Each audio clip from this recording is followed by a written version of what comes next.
Hello, it's your guy Rahim here. Today I would like to share with you what is good debt and what's bad debt and the difference.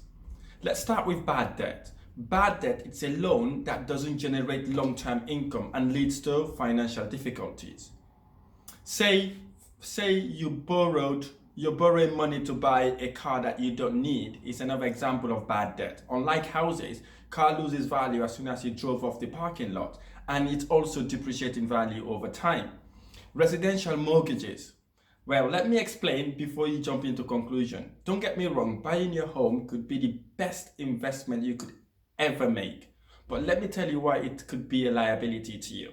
Your house is a liability if you live in it, especially if over 70% of your salary goes towards paying the mortgage. This is because whether you live in that house or you don't live in it, you still have to pay your mortgage. But if you rent it out, it is an asset because it's generating you income more than what you would have paid in your mortgage.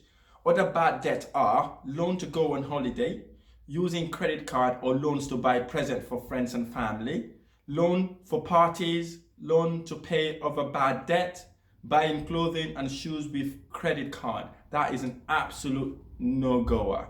Borrowing money to pay bills and other debt. Now, let's look at the positive side of it. Let's look at good debt, right? This is the bit I like. Good debt is an investment that will grow in value or generate long-term wealth. It either grows in value or generates you long-term wealth.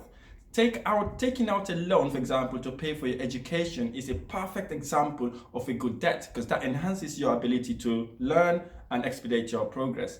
Taking a loan to buy a great property investment that gives you greater return in investment, it's also seen as a good debt. Loan to invest in projects that make you more money than the loan interest itself is also seen as a good debt. Taking a loan to invest in your business is also a good debt. Why is it a good debt? Because you're hoping once you've run that business successfully, it will be profitable and you can afford to pay more than what you could already have paid in interest.